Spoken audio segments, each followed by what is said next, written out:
absolument. Ce 8 décembre 2024, les Syriens se sont réveillés avec cette nouvelle qu'ils ont, pour tout vous dire, encore du mal à croire. Le régime de Bachar al-Assad se termine alors très vite, en première lueur du jour ici à Raqqa. Eh bien, on a vu des gens descendre dans la rue massivement vers les places de la ville. On a entendu des tirs de joie. Et puis quand on est descendu dans la rue, c'était extrêmement émouvant, tous ces Syriens qui ont du mal à trouver les mots, il faut le dire. Tout ce qu'ils disaient, c'était la Syrie est libre, la Syrie est libre. Ça fait 50 ans de dictature et c'est terminé. C'est évidemment une référence à la dynastie Assad, à Bachar al-Assad, mais également à son père Hafez al-Assad. On sent une immense émotion chez les Syriens. Il faut comprendre qu'ils ont traversé énormément d'années de peine et de souffrance et que là, eh bien, il y a beaucoup d'espoir possible. Il y a beaucoup de questions, mais il y a beaucoup d'espoir, des espoirs très concrets. Je vous donne un exemple. On était tout à l'heure avec des Syriens qui n'ont pas revu leur famille, qui étaient en zone contrôlée par le régime pendant 13 ans. Aujourd'hui, ils disent on va pouvoir retrouver nos proches. L'un d'eux veut retrouver sa mère qu'il n'a pas vue depuis 13 ans. Donc il y a vraiment le sentiment que l'histoire s'écrit, ce qui est vrai, et que tout est possible. Beaucoup de Syriens nous ont dit également qu'ils rêvaient d'une Syrie où tout le monde aura sa place, toutes les communautés auront leur place. Et les images qui nous parviennent et qui sont partagées entre Syriens ici sont plutôt rassurantes sur ce point. On a vu ce matin, par exemple, des statues du régime de Bachar al-Assad qui étaient déboulonnés par la communauté alaouite dont est issu Bachar al-Assad sur la côte. Les Syriens avec qui nous avons parlé à Raqqa nous disent il faut une Syrie où tout le monde aura sa place, les sunnites, les chiites, les chrétiens, les kurdes, les druzes. Alors on verra ce qui se passera. C'est vrai qu'il y a beaucoup de questions, mais en tout cas pour l'instant l'heure est à la célébration et surtout il va falloir du temps pour réaliser vraiment ce qui est en train de se passer après ces 50 ans de dynastie des Assad qui s'achève aujourd'hui, ce 8 décembre 2024 en Syrie. Édition spéciale sur LCI. Bachar al-Assad a quitté la Syrie. Le président déchu a fui son pays, tombé aux mains des rebelles aujourd'hui en seulement 10 jours. Les opposants au régime emmenés par les islamistes de HTS ont pris le pouvoir et symbole de cette conquête, la statue du père de Bachar al-Assad renversée puis piétinée par des habitants. Les rebelles sont arrivés dans la capitale syrienne la nuit dernière. Ils ont envahi le palais présidentiel. On va retrouver nos envoyés spéciaux. La Syrie est désormais l'une des zones les plus dangereuses au monde et ces remontées de terrain de nos reporters de TF1 LCI sont extrêmement précieuses. Merci à eux. C'est désormais la fin d'un régime brutal, sanguinaire, liberticide qui régnait depuis plus de 53 ans, mais aussi un saut dans l'inconnu pour la Syrie, désormais aux mains en partie d'islamistes dont on ignore les intentions. Pour comprendre ce qui se joue, Grégory Phillips, bonjour, rédacteur en chef du service international d'LCI est avec nous. Le général François Chauvency, bonjour, consultant géopolitique pour LCI. Noémie Alioua, bonjour, vous êtes essayiste, ancienne grand reporter au Moyen-Orient, spécialiste de la région. Fahad Al-Masri, bonjour, vous êtes président du Front du Salut National en Syrie, ancien porte-parole de l'armée syrienne libre, donc l'opposition à Bachar al-Assad. Et Michel Fayad, bonjour, analyste politique et spécialiste en géopolitique. Le destin de la Syrie vient de basculer. Grégory Phillips, comment en seulement quelques jours, alors qu'en 2012, on se souvient à l'époque du printemps arabe, Bachar al-Assad avait résisté aux manifestations, résisté à la pression, comment se fait-il que désormais il soit tombé, que son pays, Damas, la capitale, soit désormais aux mains des rebelles ? D'abord, vous parliez du travail des reporters. Oui. Pour vous raconter un peu les coulisses, j'ai un échange téléphonique avec Gwendoline de Bono, qui est à Raqqa en ce moment, samedi dernier.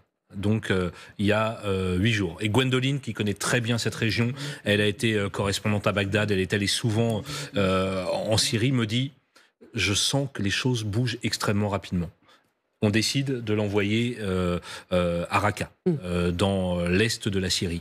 Et elle y est dès mercredi. Et mercredi, les échanges qu'on a avec elle, elle me raconte la rapidité de la progression de ces groupes rebelles et islamistes. Elle me dit, ils sont à Alep, puis Homs, attention, ça va tomber. Et c'est vrai qu'on est un peu incrédule. On est un peu incrédule après 24 années de pouvoir de Bachar al-Assad, cette dynastie.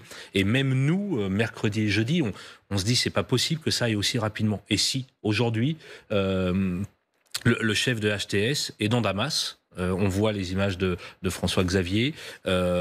Ils ont pris possession du pouvoir à Damas et Bachar a fui.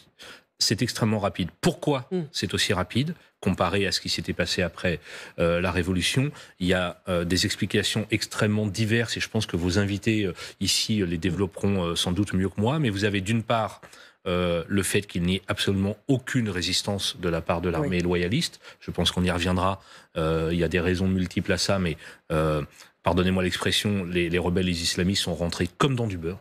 Aucune résistance, quasiment pas de combat, quasiment pas de soutien des alliés. Le Hezbollah a envoyé 2000 hommes, ou en tout cas ce qui reste du Hezbollah, mais on voit bien que le Hezbollah n'a pas pu peser. Et puis l'abandon, pour ne pas dire la trahison des Russes qu'on laissait faire. Alors ils ont d'autres problèmes à régler, notamment en Ukraine, mais là, Poutine n'est pas intervenu et a totalement laissé faire, ce qui explique que cet après-midi, au moment où on se parle, eh bien, les hommes du HTS sont dans le centre-ville de Damas, et sont en train de prendre le pouvoir. Fahd al-Masri, vous qui êtes un opposant au régime de Bachar al-Assad depuis toujours, qu'est-ce que vous ressentez aujourd'hui en voyant ces images? C'est la joie pour nous. C'est un jour historique pour nous, pas seulement pour moi, pour tous les Syriens. Moi, j'attends ce moment historique depuis 29 ans. Je suis en exil ici en France depuis 29 ans. Voilà, c'est le moment de préparer de retour vers Damas. Mais il y a plusieurs points qui m'ont posé des questions sur la rapidité de chute du régime d'Assad. Parce qu'avant-hier, je reçois des appels par des officiers sur le terrain.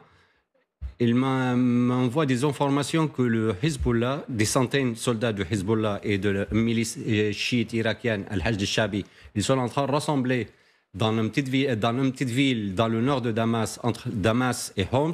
Ils sont en train de rassembler là-bas de plusieurs centaines des combattants de mouvements de Hezbollah et de milices irakiens, pour envoyer certains soldats sur plusieurs axes pour protéger Damas.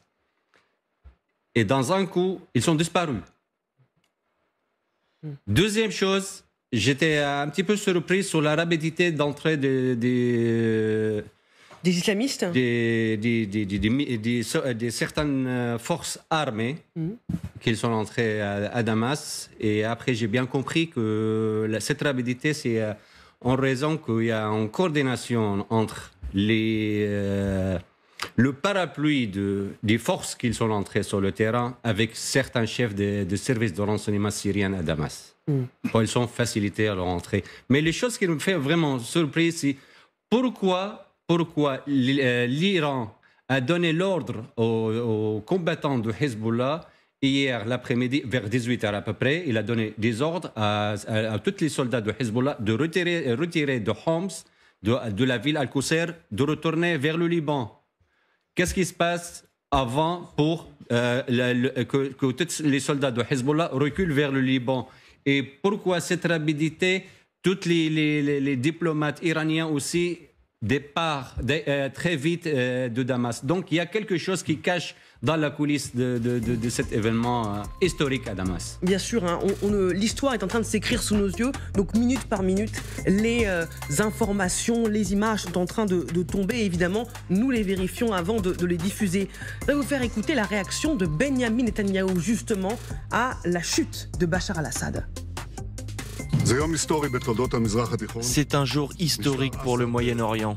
Le régime Assad est un maillon central de l'axe du mal de l'Iran. Ce régime est tombé. C'est le résultat direct des coups que nous avons infligés à l'Iran et au Hezbollah, les principaux soutiens du régime Assad. Cela a créé une réaction en chaîne dans tout le Moyen-Orient de tous ceux qui veulent être libérés de ce régime d'oppression et de tyrannie. Merci d'avoir regardé cette vidéo ou d'avoir écouté ce podcast. Abonne-toi pour plus de contenu.